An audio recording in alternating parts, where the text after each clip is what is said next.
tristeza que o leve alegria, onde houver trevas que o leve a luz. Ó Mestre, fazer que eu procure mais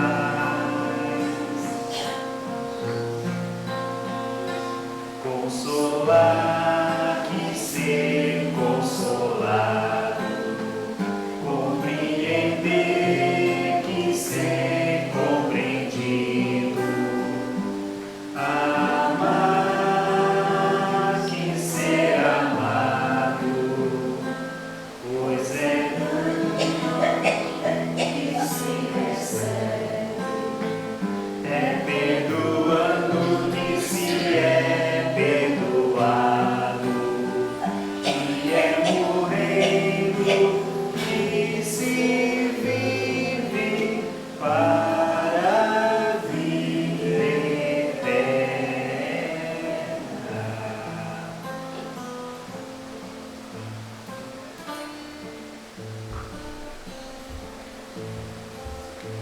Boa tarde, pessoal. Vamos começar a nossa tarde com uma música maravilhosa dessa, né? Que sempre alegra a nossa alma. E também, por mais uma vez estarmos aqui reunidos nessa casa, hoje, mais um sábado, que a gente se reúne para abraços, para ensinamentos e para essa troca de energia boa que a gente sempre recebe e troca nessa casa.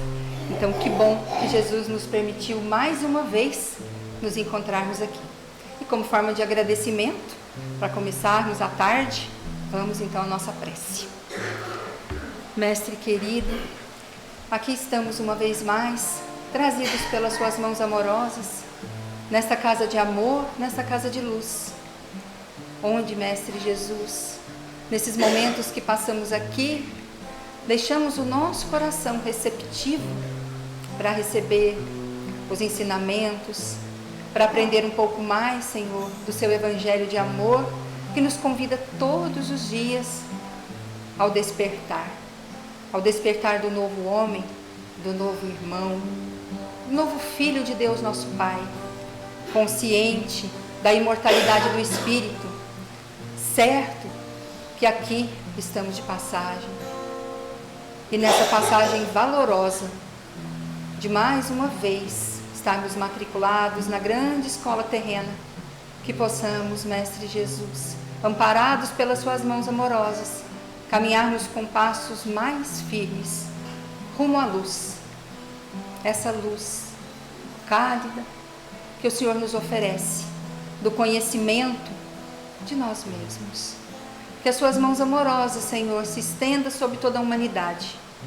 Que cada irmão, em qualquer canto da terra, em ambos os planos da vida, possa receber também essas vibrações de paz, de amor, possa receber, Senhor, a sua luz.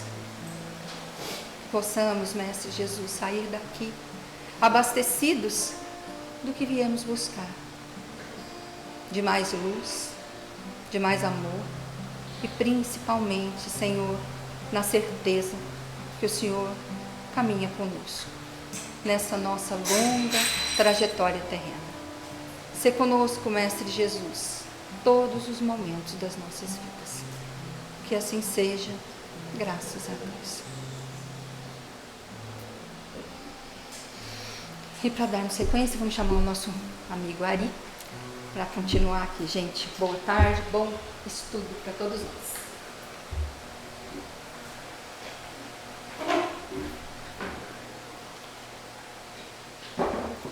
Boa tarde a todos e a todas.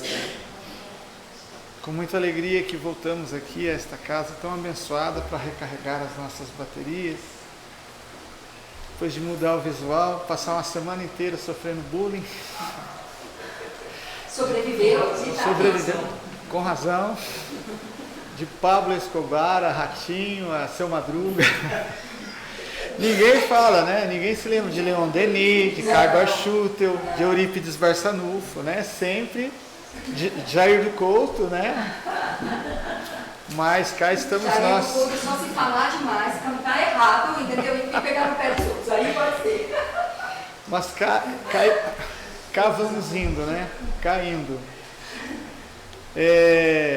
Brincadeiras à parte, no livro O Problema do Ser, do Destino e da Dor, falando de Leon Denis, no capítulo 3º deste livro, ele aborda de maneira muito intensa o que ele chama das potências da alma, que todos nós somos dotados de potências adormecidas, e ele pedagogicamente elenca essas potências, como a vontade, a consciência, o pensamento, a dor e o amor.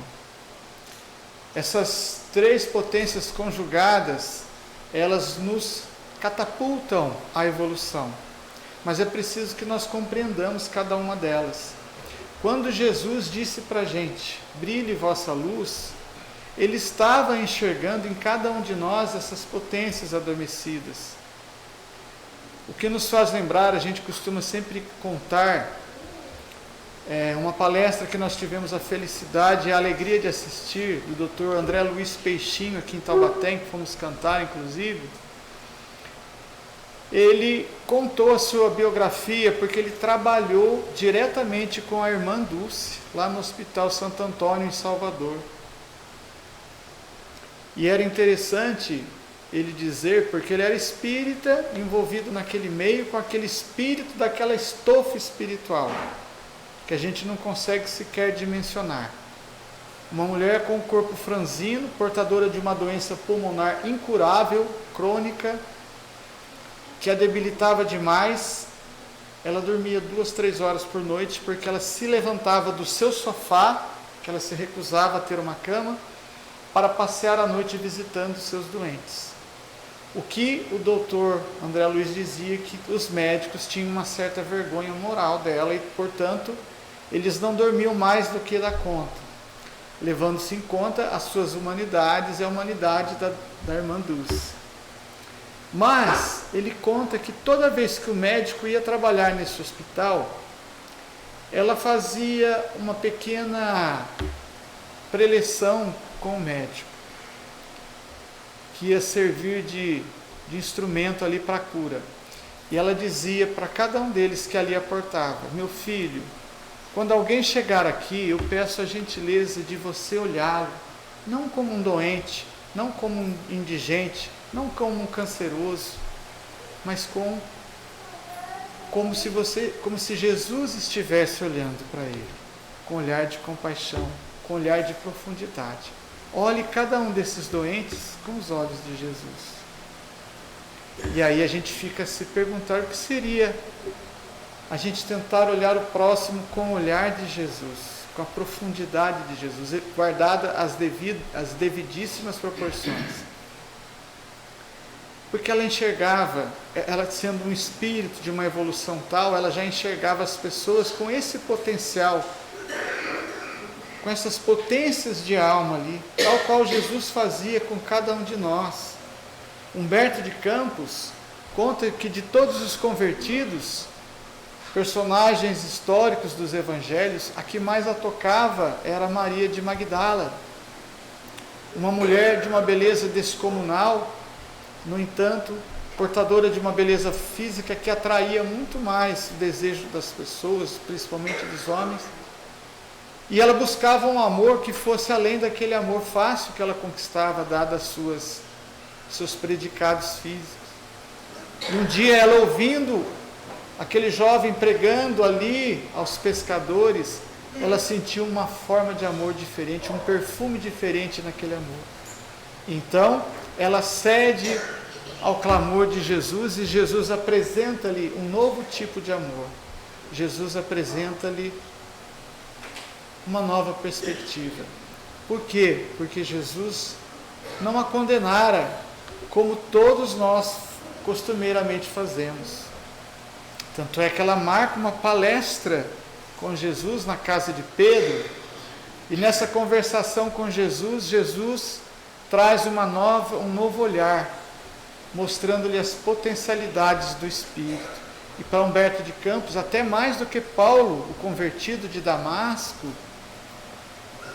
chama muita atenção, porque aquela mulher representa nós da humanidade, carregando ali as ilusões todas, tentando descedentar algumas coisas que estão nas nossas almas, e Jesus apresenta então uma nova forma de amar. E para Humberto de Campos, de todos os convertidos, ninguém, na opinião dele, era mais esplendoroso do que a conversão de Maria de Magdala. Mas Jesus, diferentemente de nós, não queria censurar, não queria condenar, não queria apedrejar aquela mulher. Pelo contrário, conhecendo os potenciais divinos adormecidos nela, ele simplesmente mostra-lhe novas formas de amar, o amor na sua transcendência, além ali daquela beleza física que ela portava, que fascinava as pessoas. Jesus mostra-lhe um amor muito mais transcendente e real do que até então ela buscara e oferecera. Então, a exemplo de irmã Dulce, que buscava enxergar as pessoas com o olhar de Jesus, será que nós, enquanto espíritas cristãos que nos propomos a ser, toda vez que nos deparamos com as pessoas mais difíceis, com as pessoas que a gente julga ali na sarjeta, com as pessoas que a gente julga ali no nosso conceito, sem transformação, sem jeito, será que nós minimamente conseguimos olhar aquela pessoa com esses potenciais na alma, do jeito que Jesus olhava? Tem até uma música muito bonita do Padre Zezinho, né? Amar como Jesus amou. Porque amar como Jesus amou é aceitar as pessoas, sabendo que elas, tanto quanto nós, temos esses potenciais divinos, transformadores, renovadores. Quando Deus nos fez simples e ignorantes, mas condenados, entre aspas, à perfectibilidade. Do anjo ao arcanjo, nós vamos galgar os degraus da evolução, até alcançarmos ali os topos, vamos assim dizer, da nossa escalada evolutiva. Portanto, esta é a maneira que Jesus nos aponta, esta é a forma como Jesus quer que olhemos o nosso próximo, porque quando ele assevera, amai ao vosso próximo como a vós mesmos, ou seja, nós, tanto quanto o nosso próximo mais difícil, nós temos essas potências divinas adormecidas em nós.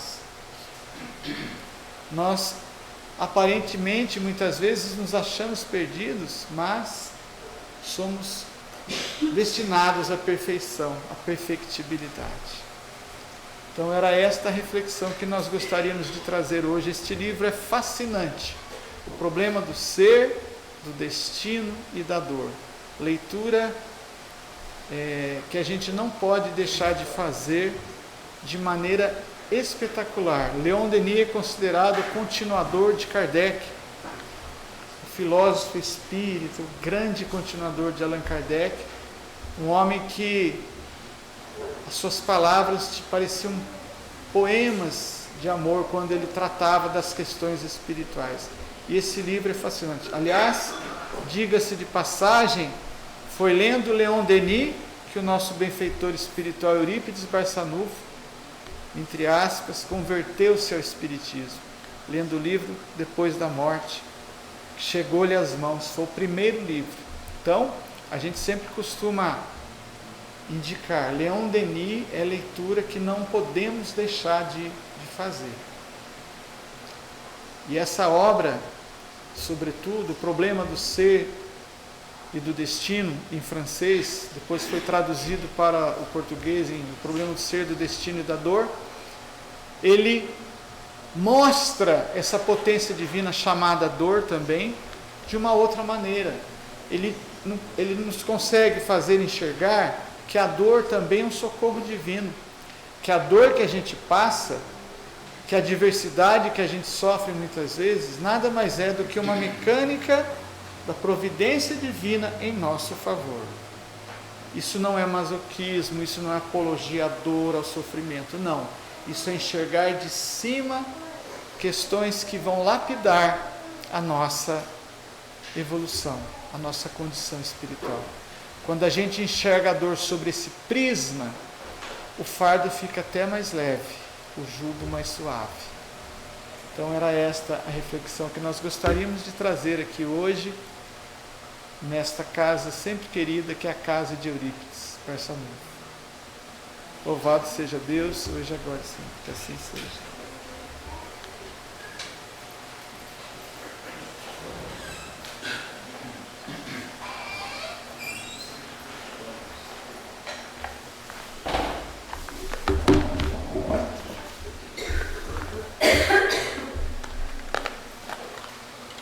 Muita luz para todos nós, muita paz. É interessante porque nós olhamos esse trecho tão pequeno, né, de Mateus 10, 9, e ficamos pensando assim, para que lado a gente pega, para que lado a gente vai levar esse... E é interessante que hoje nós ouvimos uma música aqui, e hoje é o dia de Francisco, que nós vamos levar a passagem para Francisco, né? Então, assim, foi um combinado, né? A gente encontrou lá, não é? Combinou, não foi? Não. Mas a passagem é Mateus 10, 9, eu vou ler aqui rapidamente. Não vos afadigueis por possuir ouro ou prata, ou qualquer outra moeda em vossos bolsos. Não prepareis saco para a viagem, nem calçados, nem cajados, porquanto aquele que trabalha merece o sustento. Esse é do Guilhom. E no Herculano diz, não possuais ouro nem prata, nem levai dinheiro nas vossas cintas, nem alforge para o caminho, nem 2 túnicas, nem calçado, nem bordão, porque digno é o trabalhador do seu alimento. Quando a gente lê isso, a primeira tradução que vem é a mais literal possível, né? Olha, Jesus está falando que a gente não tem que se preocupar com as coisas materiais, não deve se estressar, não deve se afadigar, né? Não deve, como ele fala aqui o outro, né? Não, o outro não fala do adjetivo, mas a gente não deve se estressar, se preocupar tanto com as coisas materiais que nos fazem mal, e a gente sabe disso. A questão das posses nos fazem mal, no sentido que a gente tem e passa mal por ter, e não sabe o que fazer, né? Porque pode perder, e por não ter e querer. Do jeito ou de outro, é como se dissesse assim, a nossa situação espiritual nos coloca numa armadilha. Mas é importante entender o contexto disso aqui, porque quando a gente lê o item 9 separado, se a gente não conhece a história, a gente fica meio perdido para entender o que está por trás. Ah, por trás está exatamente isso. Jesus está falando para os discípulos dele. Não posso. Não. É mais do que isso. Aqui tem 2 mensagens fortíssimas que a gente tem que levar em consideração. A gente vê muitos livros sobre Jesus, a gente vê filmes, agora tem aí essa série The Chosen, que fala muito, é linda, maravilhosa, mas a gente sempre tem que lembrar que tem uma licenciatura poética envolvida, né? Coloca-se algumas coisas ali para dar um... Mas assim, de tudo que eu já vi várias vezes seguidas a mesma coisa, é muito raro encontrar alguma coisa muito complicada ali, é sempre uma licenciatura poética bem colocada. E nessa passagem que acontece esse processo aqui, Jesus está reunido com todos os seus discípulos e ele vai mandar eles de 2 em 2 em vários locais diferentes. E ele está fazendo esse processo porque ele sabe que a hora dele está quase chegando.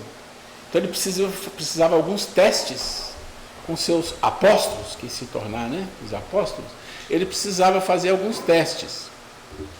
O primeiro teste é que ele precisava fazer alguma coisa bem forte para despertar um nível de consciência deles. Sabe o despertar de consciência? E o segundo é testar a fé. Testar a fé. E fé é poder. Fé é poder. Às vezes nós falamos de fé como sentimento, tudo bem, mas fé é poder. Se você tem fé, você tem poder. sobre muitas coisas e principalmente sobre você mesmo.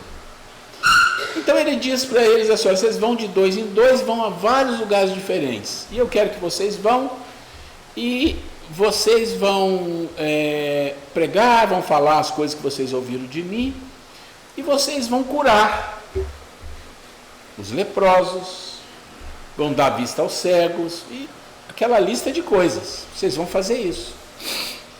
E na licenciatura poética, os apóstolos falam para ele: mas como assim vamos fazer isso? A gente não tem poder para fazer isso, a gente não tem como fazer essas coisas. E ele diz: não, vocês vão ter poder, eu vou dar o poder para vocês, e vocês vão fazer, e eu vou estar com cada um, e quando vocês retornarem, o poder se dissipa e volta para mim.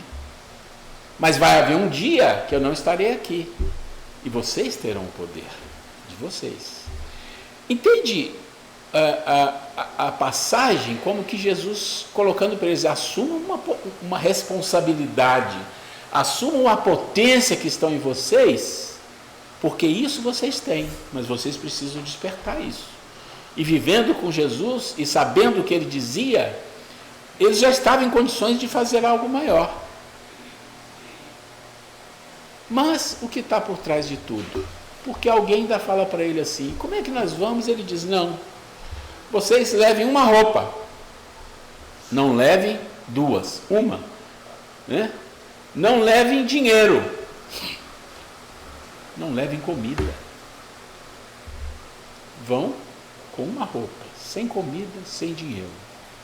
Não precisa levar bolsa, alforge, não precisa levar nada, é você com a sua roupa do corpo. Vai, pregue, fala o que você já ouviu de mim e faça aqueles milagres que as pessoas vão esperar que vocês façam. Faça os milagres. E todo mundo ficou apavorado. Você se coloca na posição, a gente não tem como colocar, mas se coloca na posição, você fala: não, mas a gente viu Jesus fazendo tudo isso, mas nós não temos condição. E ele falou: não, vocês vão fazer, porque eu vou estar com vocês. E aí, isso tem uma licenciatura poética, mas aí quando você estuda um pouco mais os livros espíritas e livros que são psicografados, do próprio Miramês, que viveu com Jesus na época, como aquele jovem rico, né? Mas que já é um espírito de um nível muito evoluído, ele conta a história que Jesus falava com os essênios, que ele tinha condição de estar em vários lugares, muitos lugares, fazendo coisas consciente, e onde ele estava de verdade, consciente. Porque às vezes você tem o dom da ubiquidade. O do Eurípides, ele descansava ali, relaxava e aparecia, né? Materializava em outro lugar e fazia coisa. A gente sabe dessa história. Mas Jesus não, é outro nível, é consciente em todos os lugares. E Deus? Pronto. Aí Deus, a gente sabe, é em todos os lugares. Todos os lugares. A gente não pode usar a palavra consciente para Deus, né? Porque ele não tem inconsciente, consciente ele é. E ele está junto de nós, mais do que a gente imagina, mais perto. A gente fala: meu anjo da guarda, meu espírito protetor, mas Deus é o que está mais próximo de nós, porque ele pode estar em todos os lugares, não importa o local, ele pode estar.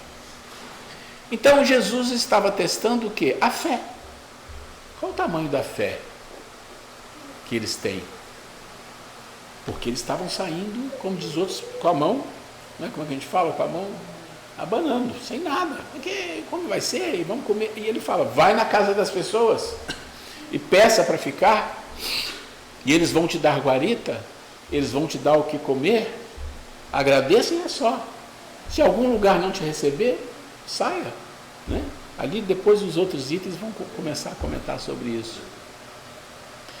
Então, quando a gente vê isso, Jesus está falando sim das nossas dificuldades hoje que nós temos de lidar com as coisas materiais, com os nossos desejos materiais. Não é lidar com as coisas materiais, com os nossos desejos materiais, com a nossa condição de querer cada vez mais, mais e mais.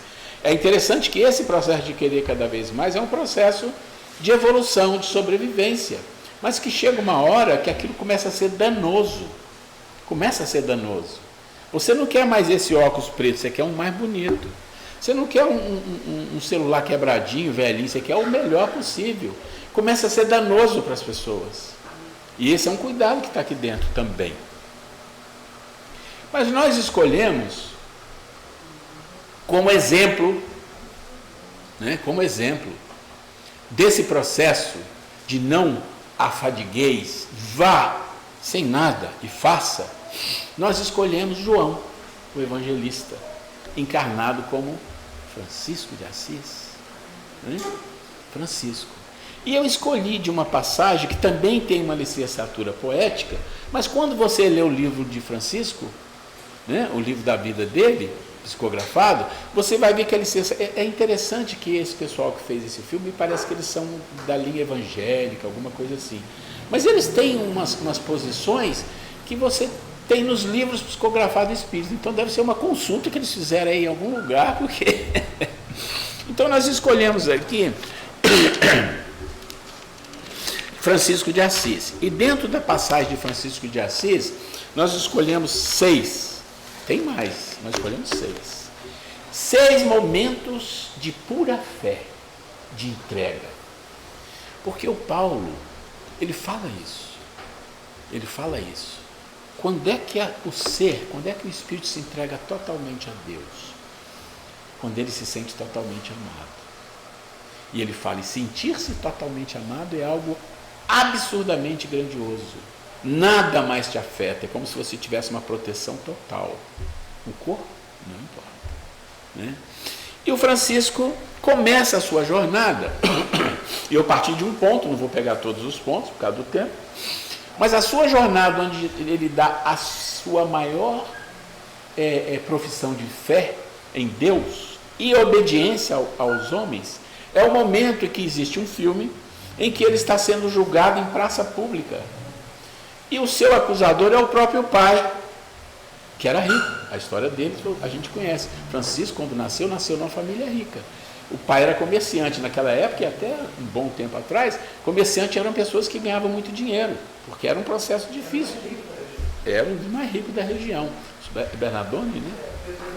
Pedro Bernardone. Então, ele acusava o Francisco, porque o Francisco queria ir na cruzada, mas que o pai que queria, comprou coisas caras para ele ir para a cruzada, e ele foi, no meio do caminho voltou. Não quero nada disso. Ele se tocou, ele viu uma cena assim que ele falou, não, está errado, as pessoas estão fugindo de mim porque eu estou numa armadura, tem alguma coisa errada. Tirou aquilo, voltou para casa, e chegou em casa e ele começou a pegar aqueles tecidos caros e vender barato para os pobres, alguma ele dava, começou a fazer aquilo tudo. E o pai dele chegou de viagem, viu que o depósito estava vazio. Quem foi atrás dele falou, não, pai, vendi tudo. O pai, ficou feliz, né, que vendeu tudo. Mas quando ele falou que vendeu tudo a preço baratinho para os pobres, deu alguma coisa, pai, que você acabou. Não. Botou ele para fora de casa e começou a excomungar o filho, e em algum momento teve um julgamento, onde o bispo, que gostava muito do Francisco, foi lá, sentou o povo na praça toda e julgando o Francisco. E falou que ele é um mau filho, por isso, falou um monte de coisa, o que ele fez, fez isso, fez aquilo, e o Francisco quieto. Aí uma hora o bispo chamou o Francisco, agora eu quero que você fale.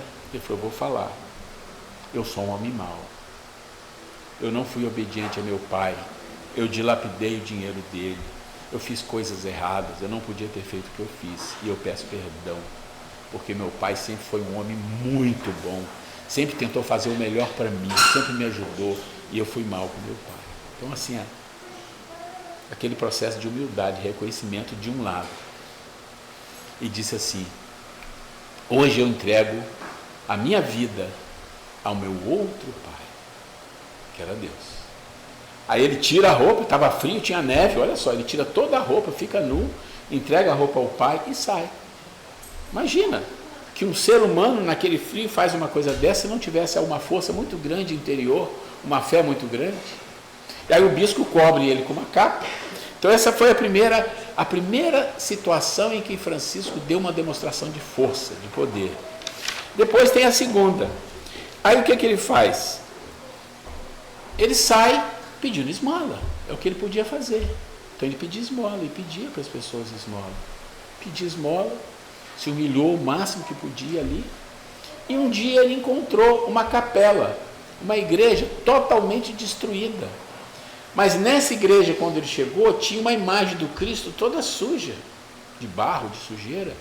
E aquilo hipnotizou o Francisco. E ele sentiu uma voz dizendo para ele: reconstrua a minha igreja. Então, o primeiro contato de Francisco com a voz, né, direta de Jesus. E ele fez o quê? Reconstruiu a igreja. Reconstruiu a igreja e começou a trabalhar. Só que a reconstrução da igreja, quando ele começou, os amigos lá de Assis, que eram os jovens, foram todos para lá. E viram o que ele estava fazendo e foram juntos, foram todos, como diz outro, foram influenciados, e a maioria se tornou seguidor do Francisco. O nível de poder da fé, como é que vai movimentando. Construiu a igreja e começaram a rezar. Só que ele não era padre, mas tinha um padre ali naquela igreja que estava ali, que estava esperando a construção, e começou a rezar a missa. Mas a confusão aconteceu porque os soldados foram lá para destruir a igreja, porque ele não era padre, ele não podia rezar. E aí começou a acontecer as confusões. Aí vem a outra coisa. Francisco decidiu falou com o bispo e decidiu: eu decidi.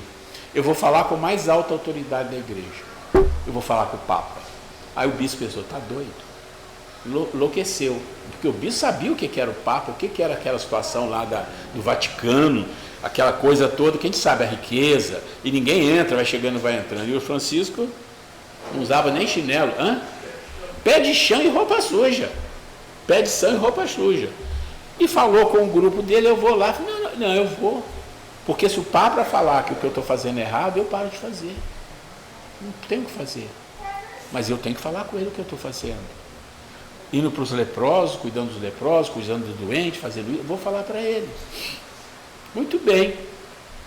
Escolheu um amigo, que era mais amigo dele, não sei se era Bernardo, não lembro o nome dele, e foi viajar descalço com aquela roupa, né? E anda dias e dias. E ele chega no Vaticano e está na porta, mas como ele era uma delegação de uma cidade recomendada por um bispo, e o bispo devia estar preocupado em ter recomendado, mas mandou, né? Chega mais sujo ainda, fome e tudo mais, sujo, fedendo. E aí todo mundo caçoando deles, mas eles eram obrigados a receber, porque ele tinha que cumprir um protocolo de recebimento das pessoas.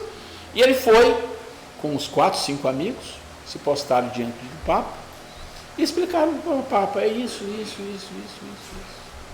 O Papa ouviu, aí você vê a situação deles e aquela riqueza. Aí você fala: eita, e agora, né?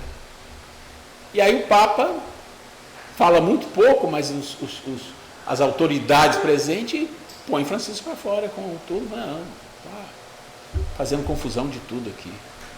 Né? Foram criando argumentos e colocaram eles para fora. Aí Francisco saiu com seus amigos e eles falaram: e agora? Ele falou: agora vamos descansar, mas não tem lugar, vamos ali, mas ali é uma pocilga. Aí vem a licença poética, né? Eles entraram no chiqueiro, se acomodaram e ficaram lá. E aí quando foi lá pelas tantas, o Papa lá na sua, né? Chegou na janela mexendo em alguma coisa e viu aquelas pessoas, olhou e viu que era o Francisco. Viu que era o Francisco, que olhou para ele, olhou para o Francisco e teve um choque. Teve um choque muito forte. No dia seguinte de manhã, o Papa chama o Francisco. Só que a situação foi pior, porque agora eles, além de todo o sujo, estavam com sujeira dos porcos. Então você imagina as caras, que é a situação. E eles foram. E chegou lá, aqueles monte de homem com roupa vermelha, roupa de toda a cor, falando: agora o Papa vai dar uma nele, né? Aí ele chega, o Papa olha para ele, aí desce a escada.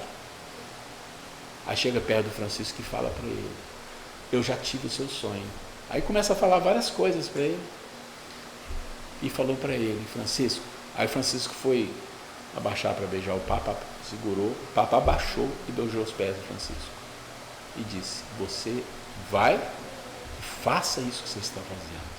Criou a ordem dos franciscanos. Agora você imagina um ser partir para uma jornada dessa, nessa condição, e saber que algo maior estava do lado dele que ia resolver a questão. Isso é o poder da fé. Tem uma outra coisa interessantíssima, porque estava tendo ali batalhas, estava tendo ali o que? As cruzadas. Francisco foi para a cruzada e voltou, mas tinha uma guerra muito forte para acontecer entre um sultão e a turma da igreja. E Francisco falou, não, eu vou lá, eu tenho que ir lá falar de paz para esse pessoal. Ele sentiu, pegou o amiguinho de novo, né, e foi. Chegou primeiro no lugar dos soldados da igreja e foi falar com eles. E quem estava lá comandando? Um do Vaticano, que tinha visto o Francisco e não gostou do Francisco. E ele chegou, falou, cara, isso é um absurdo, você não sabe, você não tem nada a ver, você não tem nada com essa situação. Escorraçou ele e falou assim, não, então eu vou falar com o sultão. Aí eles riram tudo dele e falou assim, vai te matar. Eu falei, não, vai não. E foi. E pegou os burricos, deram os burricos para ele, vai de burrico aí. E foram. E levou dias, mas chegou lá no sultão. E quando eles chegam, eles queriam matar o Francisco. Falaram, que isso aqui, que absurdo é esse? E leva para a tenda do sultão. E naquele confusão tudo, de repente o sultão teve um coisa na cabeça, porque o Francisco falou umas coisas para ele muito forte. E ele resolveu conversar com o Francisco. E eles convenceu, o Francisco é um homem santo. E falou que ele era um homem santo. E que ele estaria disposto a não guerrear, se o outro lado também não tivesse. Então foi assim uma vitória, né? Mas o sultão falou para ele também, mas eu não acredito que eles vão aceitar. E o sultão levou o Francisco de cavalo, né, deu um cavalinho para cada um, levou eles até um determinado lugar, falou, agora daqui você segue. E botou 2 guardiões de cavalo com eles para levar eles até o local deles, e o guardião voltava. E aí, em algum momento, ele chega lá e as pessoas ficam assustadas. E aí, o que aconteceu? Ele iria falar sobre a paz. Mas o que aconteceu? Não deram conversa. Não deram conversa. E aí Francisco olhou para o seu amigo, seus amigos voltaram, o seu amigo voltou, e nessa volta teve a guerra. E o exército do sultão matou praticamente todo mundo. Então, essa é uma posição, e tem uma última que é mais interessante, que é o poder da fé. E a gente tem que acreditar, porque a gente não acredita. A gente acha que Deus não nos ajuda. A gente acha que coisas que são impossíveis de ser feitas. E não é. Deus está do nosso lado, e na medida em que a gente evolui espiritualmente, a gente vai captando esse poder dessa fé que está ao nosso lado. Está aqui, ó, na nossa mente espiritual. Aqui dentro tem um potencial maravilhoso que nós precisamos acender, despertar. É isso que Jesus fez com seus apóstolos. Muito bem, a última. Francisco estava viajando de novo com o companheiro dele, numa viagem, fazendo várias coisas, e eles estavam voltando de viagem, enfrentaram fome, sede, neve, tudo que você pode imaginar, e sobe montanha. Imagina naquela época uma viagem que hoje você faz em 1, 2 horas, 5 horas, naquela época levava meses, é um negócio confuso, tudo no pé. E eles chegam, estão quase morrendo, mas está acabado os dois. Aí eles chegam na igreja deles. É muito interessante, é hilário o negócio, né? E eles batem na porta, e a porta tem uma portinha que você, sabe aquelas janelinhas que tinha antigamente, você olha quem é, né? E batem a porta, e lá dentro estão todos os companheiros do Francisco, discutindo, conversando sobre várias coisas, e tem uns novatos que nem conhecem o Francisco ainda. Aí bate na porta, alguém fala, vai lá você, né? Vai lá ver quem que é.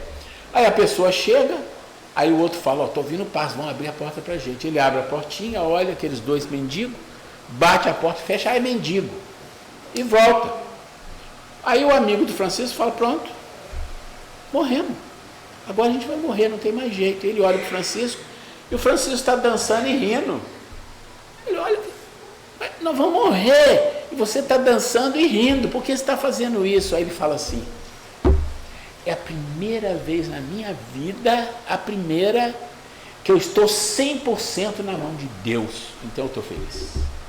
Gente, que é isso? Né? Mas no filme é claro que alguém de lá, ele bate de novo, alguém vem e abre, e é o Francisco, né? E ele entra. Então, gente, eu queria trazer essa história do Francisco, foi uma coincidência maravilhosa aqui, né? porque ela tem exemplos do que é o poder da fé e a conexão que você faz com um grande Espírito. O que acontece na tua vida? É claro que ele sofreu? Claro que sofreu. O sofrimento não é por ele, não é por ele, não é expiação, não é prova, não. O sofrimento de alguns espíritos é por missão, para que os outros que observam aquilo falam, além de sofrer tanto, passar por tudo isso, ainda faz isso? Esse é o ponto, esse é o ponto, né? É o caso de Jesus, né? Quem vai dizer, Jesus está... Não, esquece. Além de tudo que ele fez por nós, ele ainda foi assassinado. E ele fez e continua fazendo. Que ele nos abençoe agora e sempre. Graças a Deus.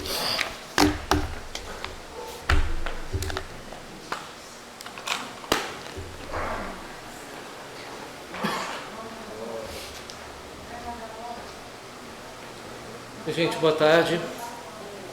Vamos dar continuidade ao estudo do livro Iniciação Viagem Astral, do Lancelin, Espírito Lancelin, psicografia de João Nunes Maia.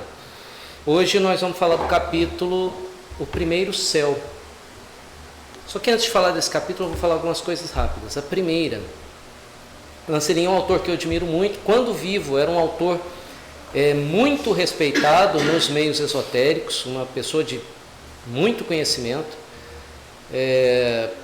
O seu nome não foi tão conhecido nos meios pagãos, porque ele realmente era mais conhecido em universidades e em ordens esotéricas, mas era alguém de muito conhecimento.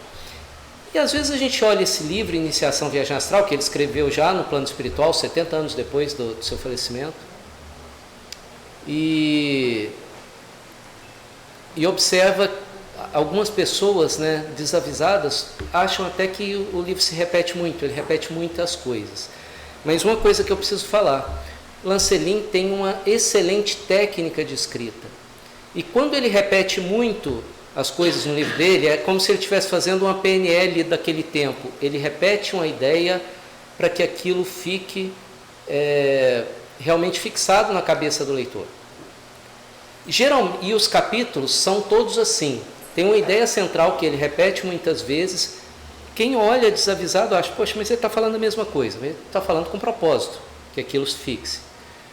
Ele repete essa ideia e coloca outras ideias bem básicas, nucleares, para embasar aquela ideia central. E eu vou começar falando da ideia central deste capítulo, O Primeiro Céu. Embora o capítulo tenha um nome legal, né, a ideia central não é exatamente essa do Primeiro Céu. Ele fala o seguinte, aliás, algo que Eli já falou: quem quiser se aventurar, né, na viagem astral, pode fazer isso, mas antes de tentar as viagens astrais conscientes, melhore a sua moral, melhore a si mesmo. É mais importante melhorar a si mesmo do que fazer uma viagem astral consciente. Essa ideia ele repete várias vezes neste capítulo, tá? E ele fala até com ênfase, né? O meu desejo profundo é que todos possam fazer viagens astrais conscientes, mas que antes disso percebam que é necessário se melhorar para fazer essa viagem astral. E depois ele fala essa ideia mais umas 3 vezes. Essa é a ideia central deste capítulo.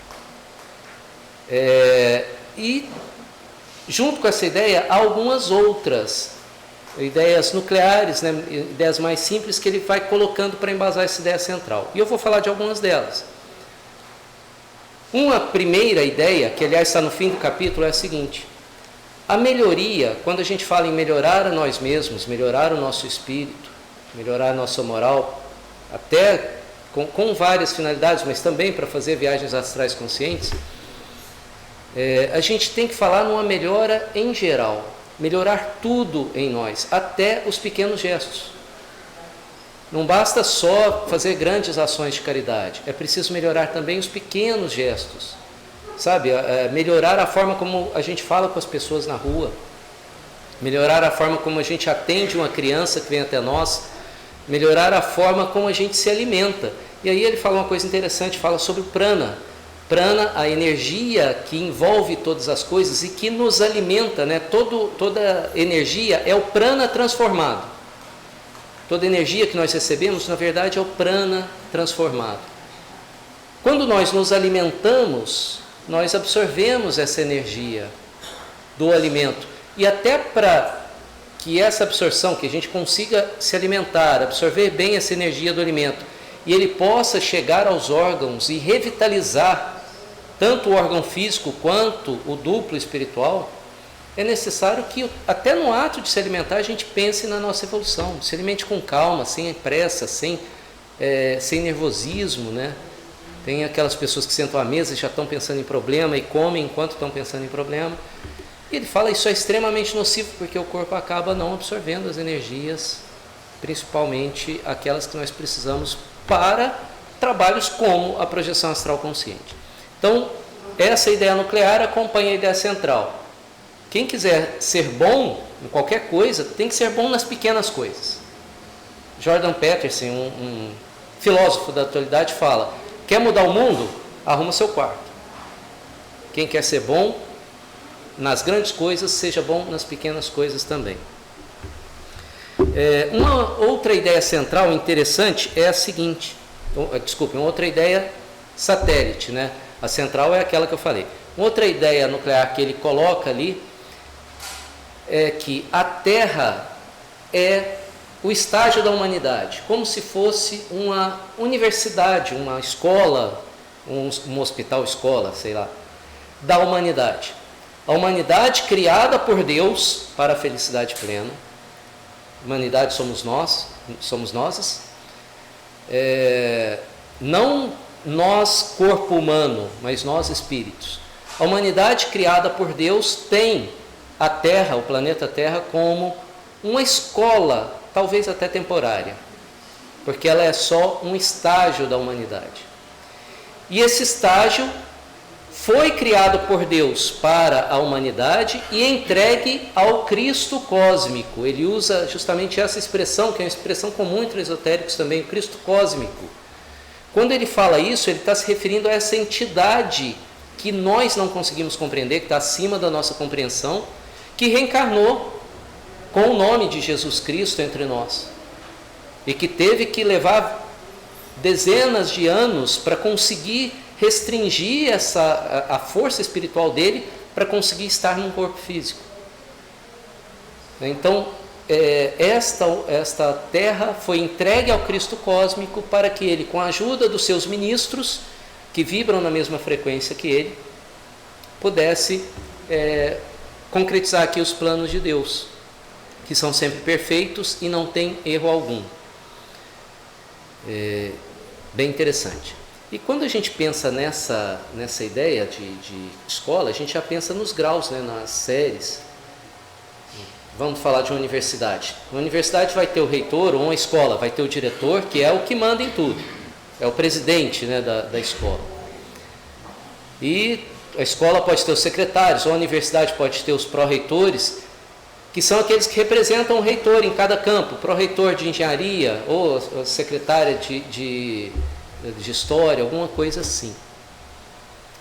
E cada um desses secretários ou pró-reitores representam aquele que é o presidente. A Terra foi entregue ao Jesus, ao Cristo cósmico que a dirige e que tem os seus ministros que o representam, mas estão na mesma frequência que ele. E tem também os seus graus, vamos dizer, a primeira série, segunda série, e cada um se coloca em graus diferentes. Ele coloca um pouco dessa ideia também. Nós também estamos nesta Terra, estágio da humanidade, divididos em graus. São duas populações. A população dos encarnados, nós que estamos no corpo físico, e a população dos desencarnados. Dos dois lados, nós estamos divididos em graus. Aqui, sem contar na nossa evolução espiritual, nós estamos falando disso, também nos dividimos em graus. Seja a origem econômica, seja a origem social, seja conhecimento, sempre tem os que sabem mais, tem os que sabem menos. Seja civilidade, tem os que são melhores, tem os que são piores. Há sempre graus, tem os que são mais ricos, tem os que são mais pobres.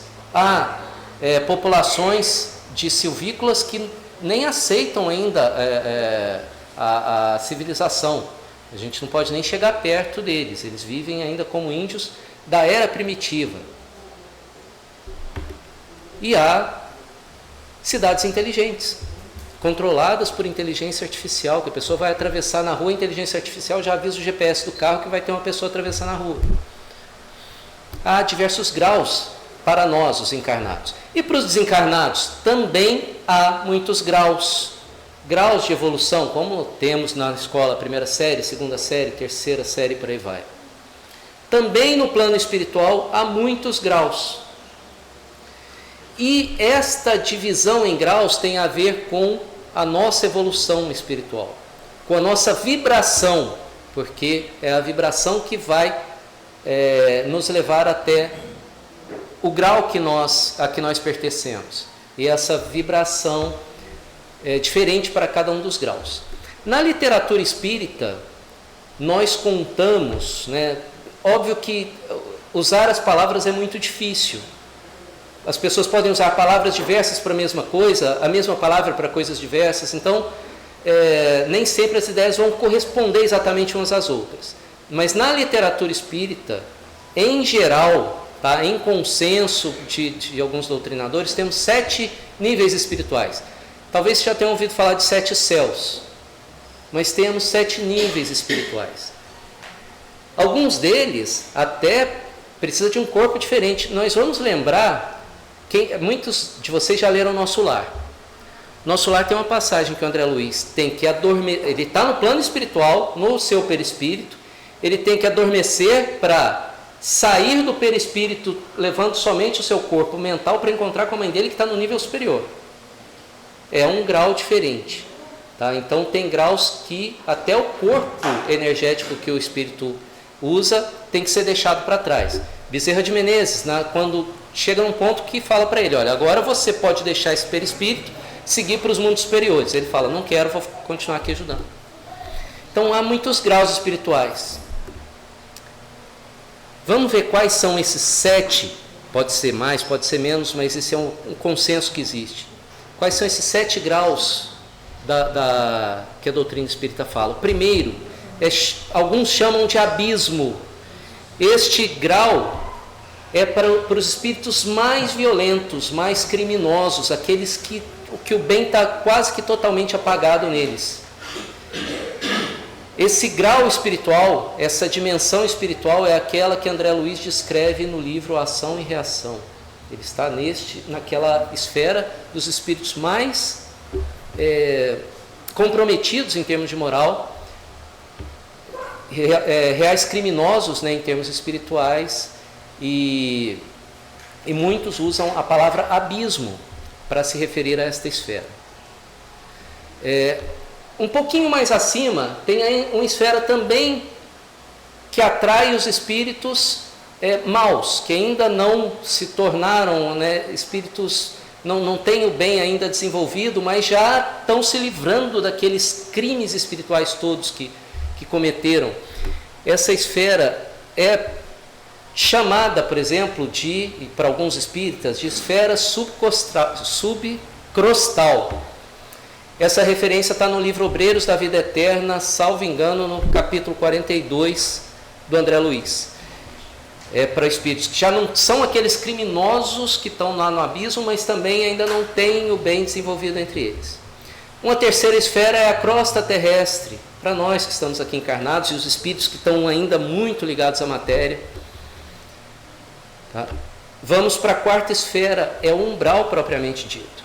Este que também envolve a crosta terrestre, mas envolve algumas áreas superiores para os espíritos errantes, aqueles que ainda são meio joio, meio trigo. Não estão nem muito para o lado de cá, nem muito para o lado de lá. Essa esfera, que seria a quarta, chamada de umbral, é onde ficam, por exemplo, as cidades espirituais. E por que existem cidades espirituais? Porque ainda existiu o joio em volta, não é só trigo. Então os espíritos que já são mais trigo, já são um pouquinho melhores, têm que se reunir nessas cidades. Elas são muradas com equipamentos de segurança para que aqueles espíritos errantes que ainda não são tão bons que estão em volta não invadam.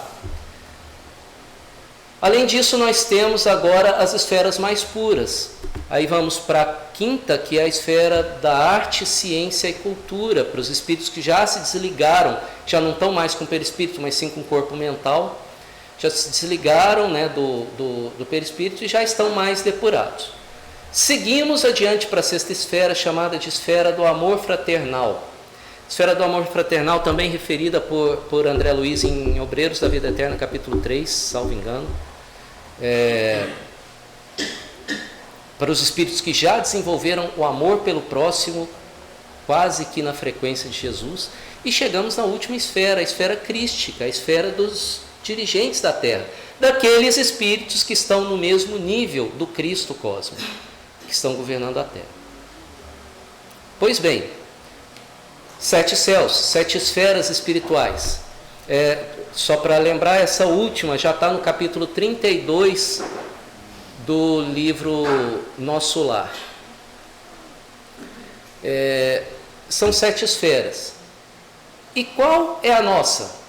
E aí o Lancelin nesse livro fala uma coisa muito interessante. O céu de fora é o mesmo céu de dentro. Qual é o estado que vocês têm dentro de si? É esse que vai ser o estado que vocês vão encontrar fora. Se nós trazemos muito ódio, muito rancor, certamente vamos ser atraídos para aquelas esferas mais inferiores. Agora, se nós já conseguimos ter o nosso coração voltado para o amor ao próximo, para a caridade, podemos ser atraídos para as esferas superiores. O céu de fora é o mesmo que está dentro de você. E um dos riscos para a pessoa que começa a viagem astral consciente, que é sair do corpo, né, o espírito sai do corpo enquanto o corpo ainda está em repouso, um dos riscos é que as pessoas, aquele espírito que está saindo, não controle as suas emoções e com a emoção negativa seja atraído para onde?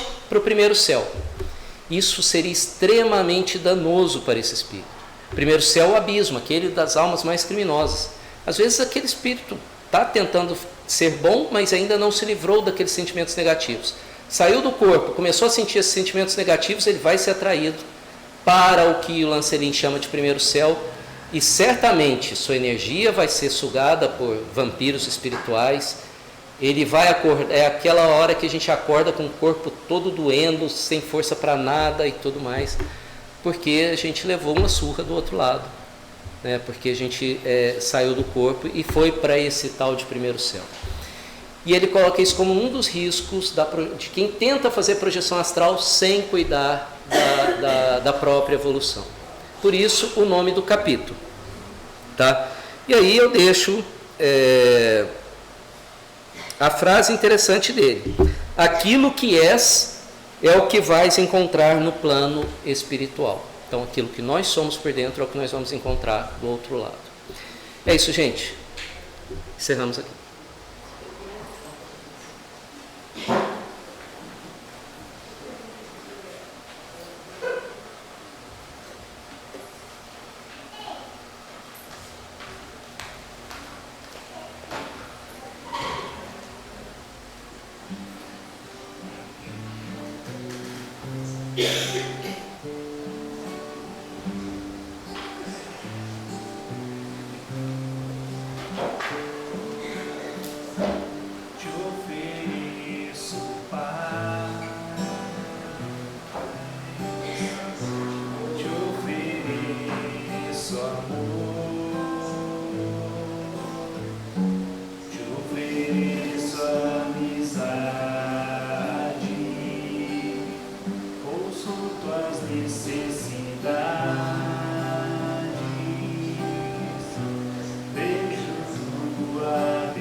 sabedoria flui de uma fonte superior. Reconheço essa fonte em ti. Trabalhemos juntos. Trabalhemos juntos.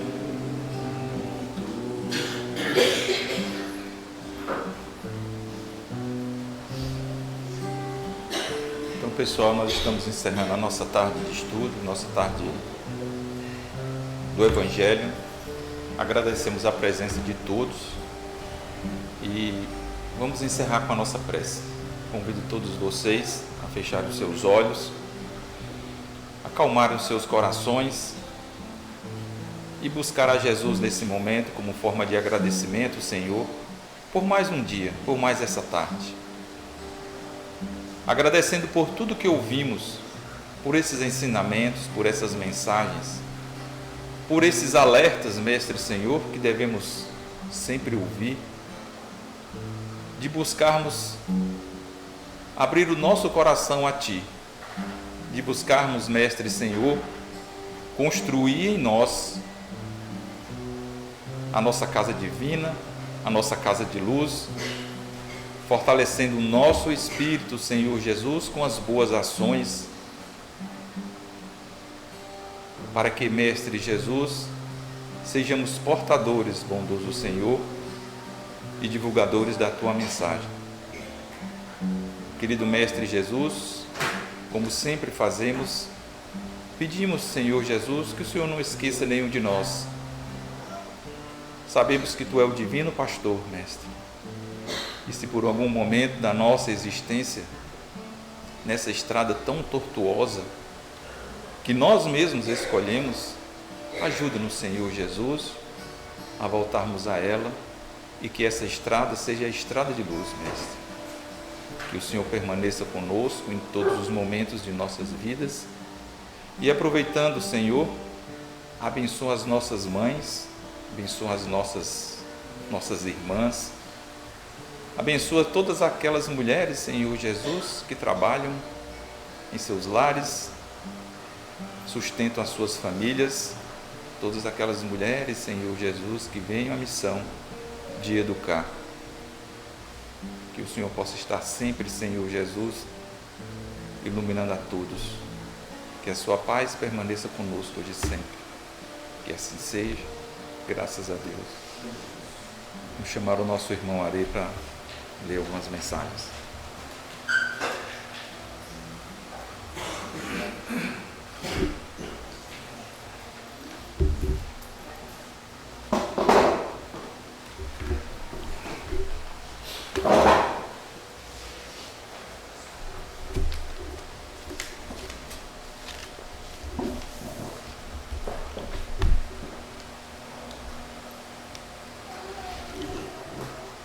Amados, Deus nos abençoe. Quando surgem os primeiros raios de maio, um sentimento ímpar invariavelmente nos faz recordar delas, as mães, estes corações queridos que Deus colocou ao lado de quase todos nós, raríssimas exceções, visto que um anjo de carne e osso, que nos abriga desde a fecundação, zela por nós, vida, ainda em seu ventre, até que vejamos a luz da escola terrena. E assim quis Deus. Mas e elas, aquelas que partiram para as instâncias espirituais, como senti-las de mais perto, como abraçá-las pelo veículo do pensamento? Ah, amigos e amigos, a saudade é a mesma. As mães, quando viajam para a pátria da imortalidade, carregam consigo um pedacinho do coração de seus rebentos. Mãe é mãe em toda parte. Aquele velho e conhecido ditado que diz que ser mãe é padecer no paraíso, traduz muito perto esta realidade. quando não mais conseguimos dialogar diretamente com nossos filhos, um sentimento por vezes intraduzível toca-nos fundo o coração. E aí é preciso enxergar a vida além do lugar comum. Foi assim conosco, e ainda hoje a saudade da convivência física nos enseja a vontade de materializarmos para dizer aos nossos filhos que ainda os amamos mais e melhor deste outro lado da vida. Ah, as mães desencarnadas! Eis-nos aqui hoje, beijando muitos de nossos filhos. Creio no que eu digo, meus queridos irmãos e filhos. Amanhã, quando muitos sentirem a saudade forte bater em seus corações, não descreiam que a mãezinha querida, de onde estiverem, virão enlaçar cada um de vocês, porque o pensamento elevado,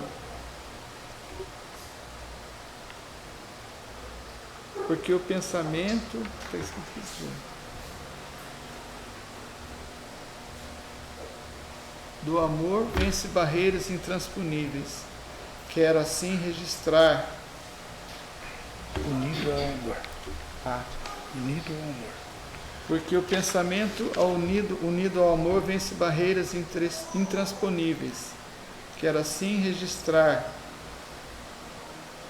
aos meus irmãos e irmãs aqui presentes, acham-se enlaçadas as suas mãezinhas. Fiquem com todos, com carinho da amiga e irmã sempre presente, Celina Gama.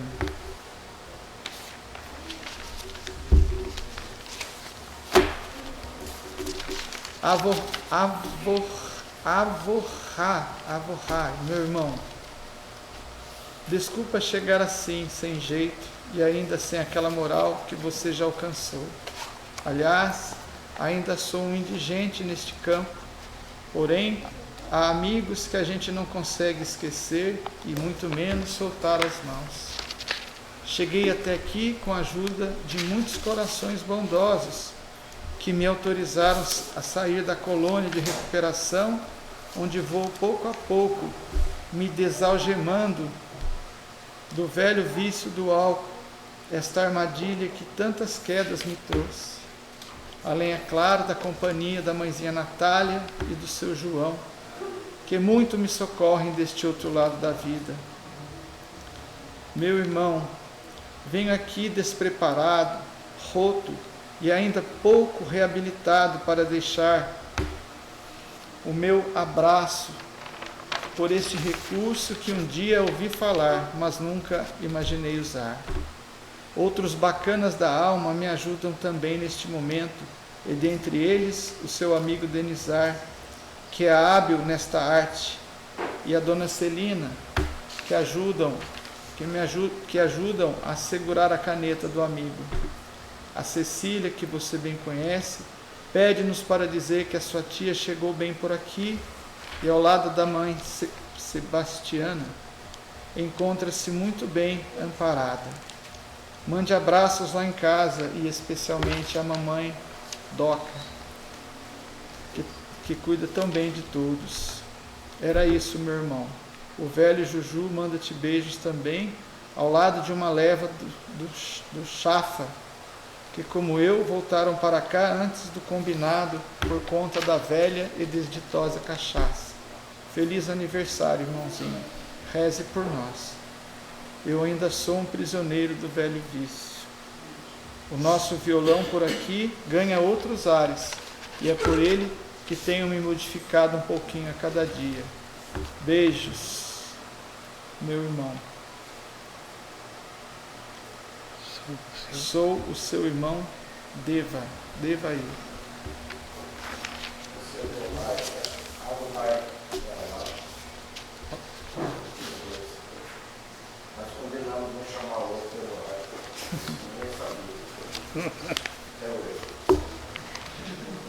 Meu filho, Deus te abençoe. A saudade pode parecer grande, mas estamos quase sempre juntos. sua, sempre sua mamãe, Maria José, Mazé.